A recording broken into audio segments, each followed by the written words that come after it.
Manismu kalah to.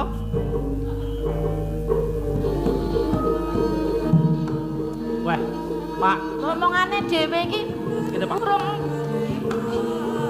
Kene, Pak. Weh. Nika lho, Pak. Wonten tamu lho, Pak. Iki, Mbok. Nuwun ya, Le.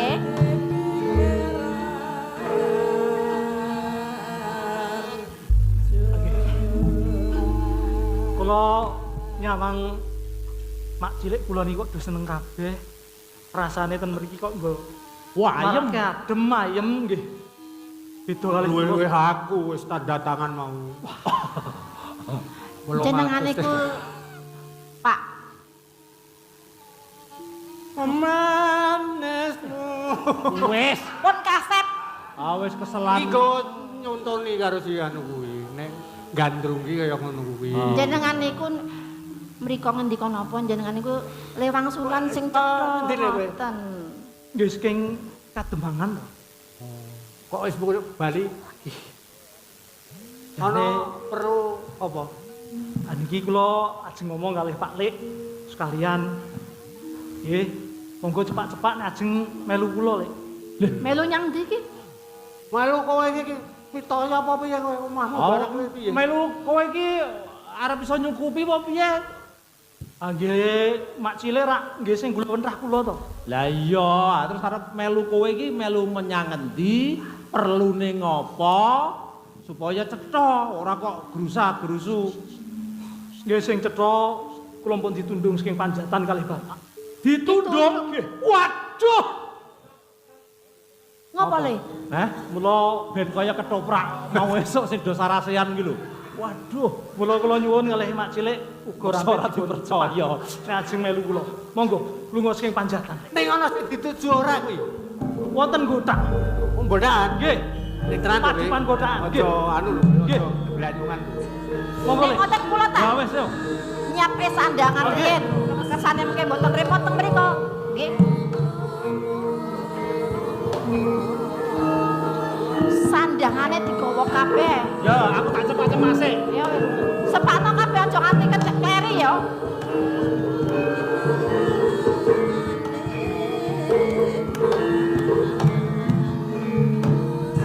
Mbok, Apa Le?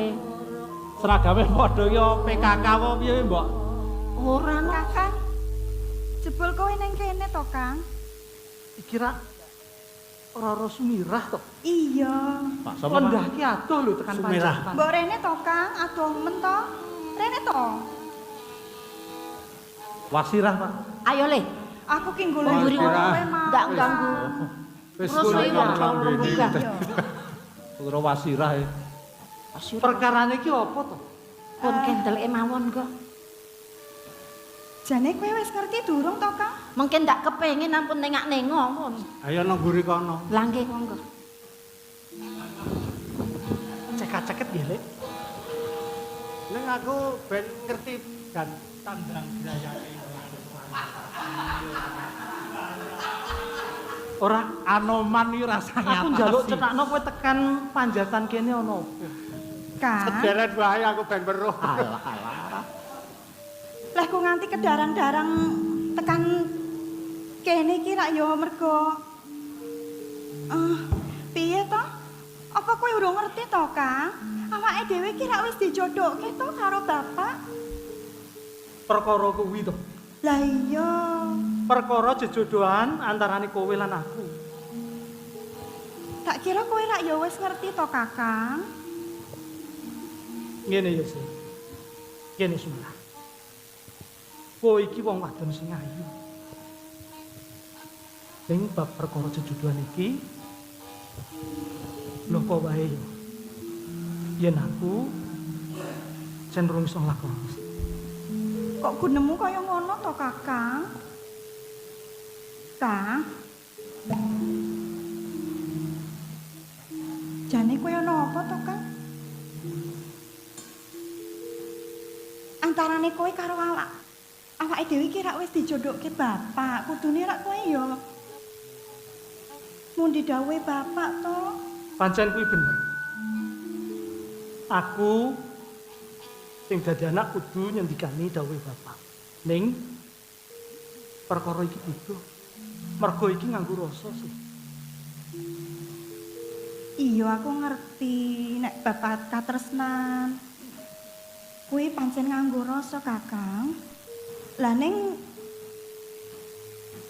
anane jejodohan iki rak ya aku mau bangun miturut apa kang dadi kandhane bapak to, Kang? Aku tak bloko karo kowe. Kepiye? Ning kowe aja gelo. Yen rasaku iki wis ana sing liya. Sapa? Jalaran aku wis duwe pacangan. Ah, Ya kuwi Lanjar sih. Lanjar sih, Kang. Ya, Lanjar sih.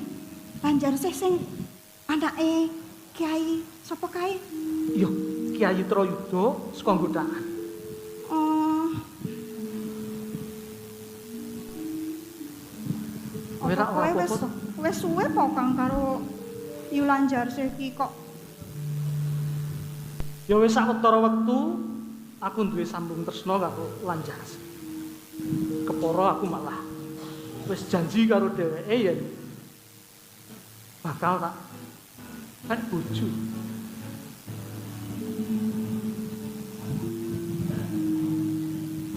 Apa aku ki isih kalah to Kang nek ditandingke karo Lanjar sih kok. Nek perkara ayu kowe ora kalah ayu. Lah kene. Ayu kowe yo ayu. Lah kene. Ning sepisan meneh. Yen perkara iki mau rak wis aku ngomong. Kandha karo kowe yen iki rasa. Rasa tresna sing aku ora iso nglakoni. Nek jarene piyai mbiyen ki bab rasa ki iso ditlateni kok Kang. Karepmu tresna kuwi jalaran saka gunung. Ya ngono kuwi karepku. Suwe-suwe rak ya mengko tuwa rasa tresna to Kang antarane kowe karo aku. Nanging rasa iki wis kebacut temancep jero ana ing godaan kono. Kowe ora wedi to Kang? Nek kowe kuwi ora bangun miturut marang apa ngendikane wong tuwa, kowe iki ora wedi nek kesiku to Kang? Jarene nek anak iki kudune ya kanggo nyuwargake wong tuwa ki ya kudu manut apa tembunge wong tuwa ngono to Kang? Kandhamu kuwi pancen bener. Ning bisa meneh ki mau tresna sing bakal tak bangun ngasih tekan oncating patiku lho. Ning Kakang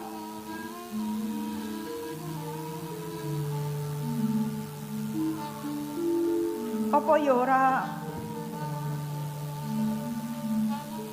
ora mbok pikir meneh. Kowe kira pendereke Kanjeng Pangeran Diponegoro to, Kang? Gek kamangka bapakmu karo bapakku rak pendereke londo to, Kang? Upamane kowe dadi sisianku rak kudune rak kowe malah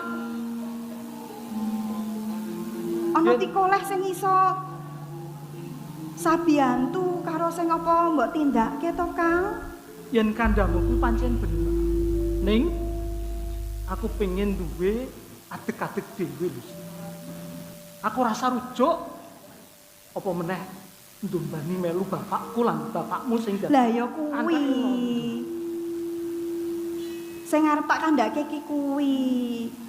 Mau ra aku wis nglambari to, kowe kira pendereke Pangeran Kanjeng Pangeran Diponegoro. Gek kamangka bapakku karo bapakmu ki pendereke londo. Nek umpama kowe dadi bojoku rak aku iso dadi apa jenenge kuwi? Telik sandi to, Kang? Ora mbok pikir sik to kowe kaya ngono kuwi. Sepisan. Aku ora iso nglakoni apa sing dadi karepe bapakku lan bapakmu. Ngapuranen aku. Akeh wong lanang sing mesti bakal tresna marang kowe.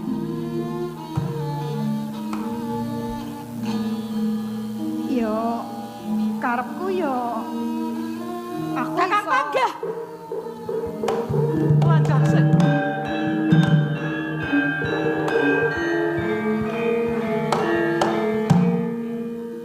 Jebul kaya ngono Kang kowe ning buriku Kang. Sih. Kok dhisik, mbok sabar sih toh. Mbok mrene.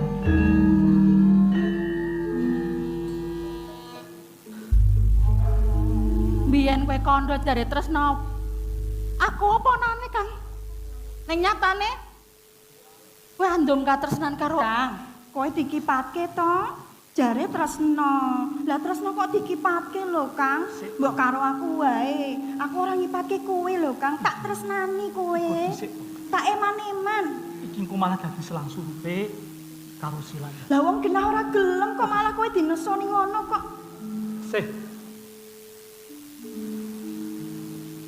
Mbok kono rungokno aku to. Kene lho tak cethake sik. wis cetom Kang. Mataku ki ngerti dhewe. Kowe ki andum katresnan karo Sumirah. Kurang cetha piye to? Iki ora kaya sing tok sawang lho, sih. Wong urung sida tak kapak-kapake kok andom tresno ki lho. Urung Lah sida tak nyatane tanganmu gandengan mau. urung sida gandengan yo, Kang. Wong aku sing Aku ki ngene lho, Kang. ngerti Kang. Aku ki kalah enom, kalah lencir karo Sumirah. Neng iki ora kaya sing tok sawang lho, sih. Njur piye lek ku arep bloko yen nyatane rasaku mung kanggo kowe lho, sih. Ngapusi. Yen pancen kowe seneng karo Sumirah Kang, ya wis. Katresnanku cukup amene Kang. Sih, aja ngono, sih. Kakang, wis ta wong kowe disingkang-singkang ngono kok ya isih tok tlateni lho. Sumirah. Sepisan maneh. Aku njaluk lilakno aku. Awit rasa iki wis kanggo lanjar sih. Ngapuranen aku sih. Kakang.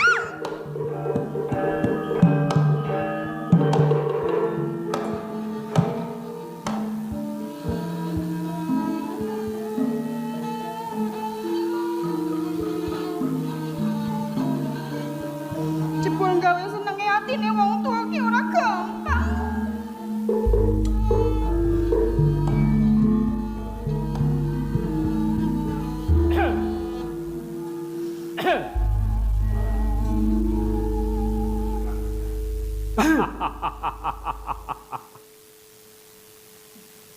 Kecekel saiki. Wis suwe anggonku ngimpi-impi karo kowe. Sumirah.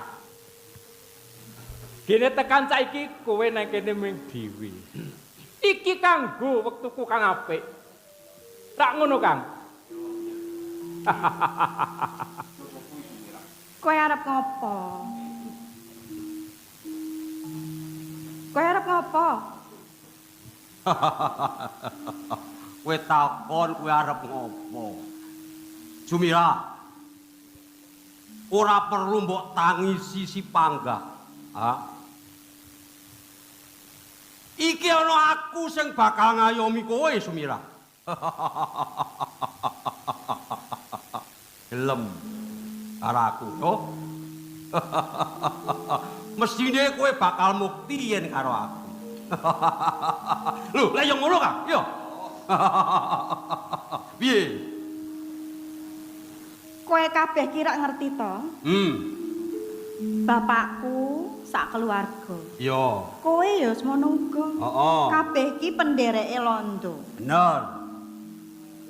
Kowe rak ngerti to nek aku ki wis dijodohke karo anake ki Demang Panjatan. Yo. Kabeh ngomong jujur. Apa gurumu wong lanang mung panggat tok? Apa kowe ora krasa? Sumarsih, aku mbandina lewat mung tansah lirak-ngelirik. Aku yo nandur tresno marang kuwi, Cik. Ye. Ngrembug bab tresno ki ora gampang kaya kandhamu lho, Kang. Terus Tresno ki pawitane ati. Kuwi kan tembe teko kembali ketemu lah suwe-suwe kan tresno. Piye? Gelem yo? Aja kesuwen Kang. Sep, langsung ngono lho. Weh, ayo. Nah. Kondo. Kowe.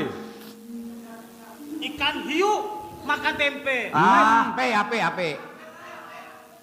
Kenyang deh. Oh. Ya ora dong. Iya. Aja kesuwen, langsung selesai. Rampung. Sumirah. Apa baguse si Panggah? Yen mbok tandingi karo gagah aku. Ora delok gagah kaya ngene delokku. Mung kucapane tuaku. Ngono. Ning nadyan aku tuwa ning ora kalah karo sing jenenge Panggah. Mula manut. Manut wong ayi ya. Aku ora mawas bab gagahmu. Ora mawas bab bandamu. Tresnanono aku, senengono aku. Aku ki tresnaku kepati karo kowe Sumirah. Mana yen ke Taman Wuyung Sakarep mulai arep guneman. Ora tak gagas. tepung wong kang ayu kuning.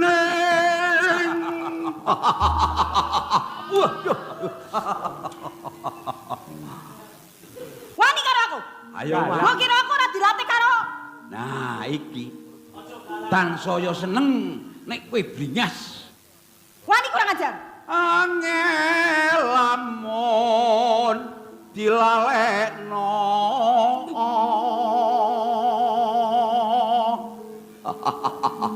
Marmaning ke dasuman. Ora kurang ajar kowe. Senajan ampung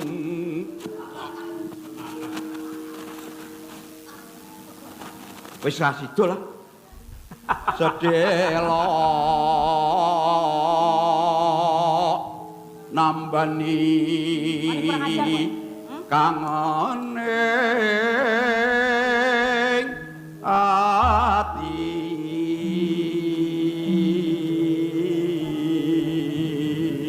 Apa kowe ra mesakake? Ora. Wong kurang ajar kaya kowe ora patut dimesake.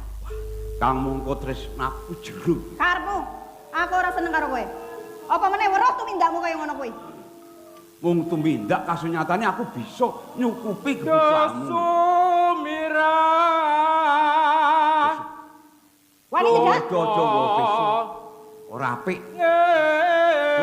Tresno. Besok kuwi aja di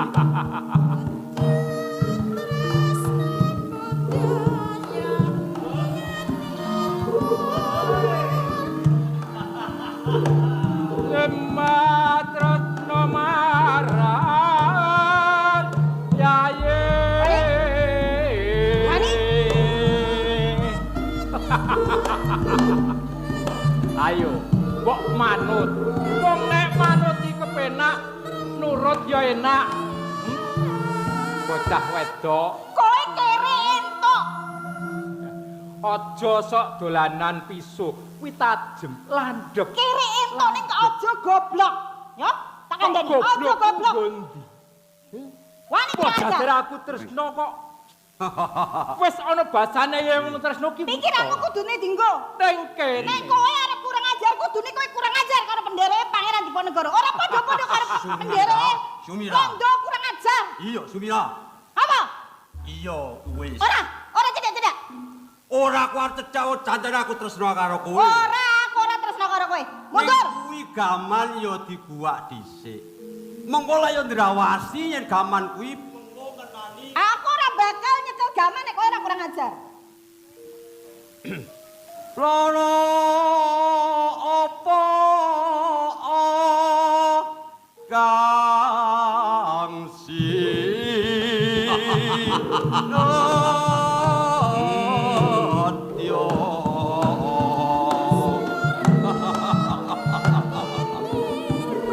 Maluto Ora.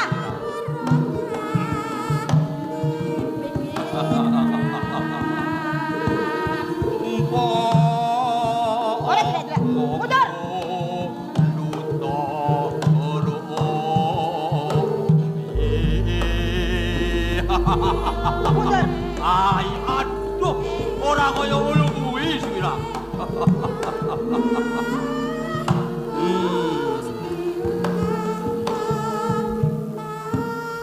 Kowe iki ayu ya ayu. Kliwat ayu Sumira. Ning ora kudu wangkal kaya ngono kuwi. Nek ngomong ya ngomong ora nganggo kurang ajar. Loh, nek jenenge wong tresno ki ya patute kudu tangan gemlawe. Loh, lah iya sak trepe to kuwi. Kamangka jenenge wong tresno kuwi ya pancen kudu mengkono. Ya, manut to ya. Terus lagi nganggo pikiran. Orang nganggo kurang ajar. Sumira. Manut. Ayo. Wani udah. Angel. Wong siji ki pancen angel. Piye nek kaya ngono kae? Ngripe kudu alon-alon. De wong telu ngripe wong siji. Mbok menawa bingung leh karep pilih. Lah iya. Ayo nyoba. Lah ya kowe jajal ngono. Ayo. Dicoba. Tembake piye? Mbok menawa milih sakarepmu. Bebas. Bebas. Yo. Wis ora kepireng ndang. Ora cocok ndang. Angkat. Manut tok Kang Mas iki penak. Miring kilat tate.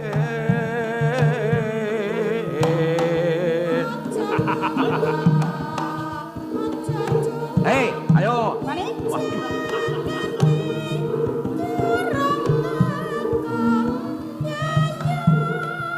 Alas nyoga resma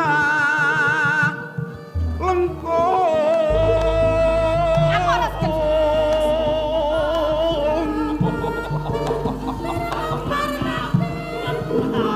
Arep digorok Lah terus piye lah? Urung dikapake arep digorok Ngeri iki, Kang. Lara apa ora, Kang? Hah? Lara apa ora? Ya ora. Nek aku sing nusuk wong ayu ora lara. Ora lara. Malah njaluk meneh. Genten ditusuk.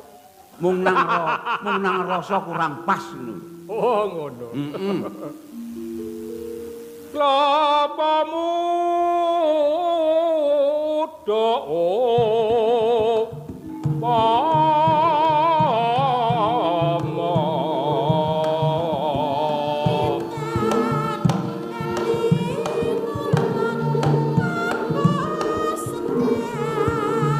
Awas. Wah, iki mbebeyane. galak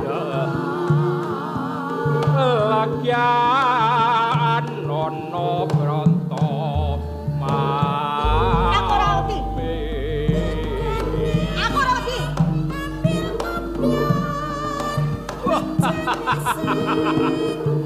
wong ayu wong manis yen nesu ayu galak malah tambah ayumu.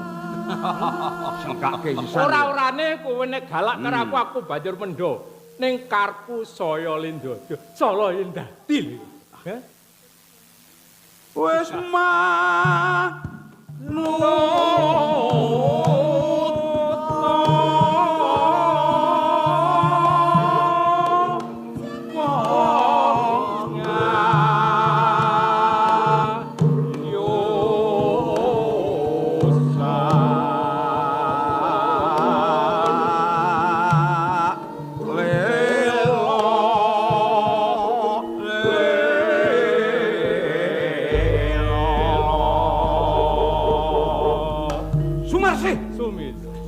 aku rasa kagel. Nggonku ngrimpih kurang apane, kasunyatane. Mung tansah merengat-merengut. Opo kowe wedi? Nek bojo aku ora duwe bojo kuwi. Ora bisa nyukupi problem. Apa sih dipikirake pangkah? Pisan meneh aku mangsuli, aku ora seneng karo kowe. Aja pisan-pisan nyerah. Oh, nek kowe ora seneng karo kakangku mbok ya welasana aku Marsi. Oh, mong sakwijining wanita. Ya. Kok malah meneng bae piye to? Ya wis. Yen kowe ora milih kakangku saklon, ora milih si gentong kae adikku. Wis karo aku. Ya, manut. Sumira? Ora. Manut. Ora. Ora manut dadi bojoku. Ayo, ayo, Udah bisa, kali bisa. Hop, ayo. Ayo. Ayo. Ayo. Ayo Ki. Pakai. Ayo. Ayo, tanggungku kowe ya. Ayo. Aduh.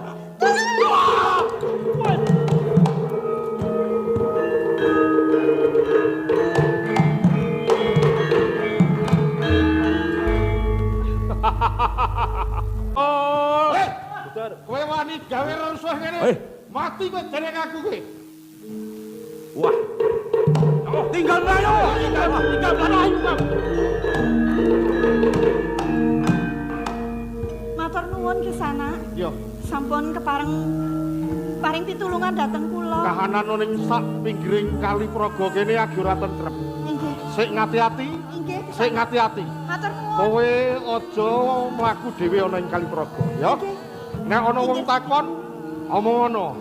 Ana Bagus Singlon.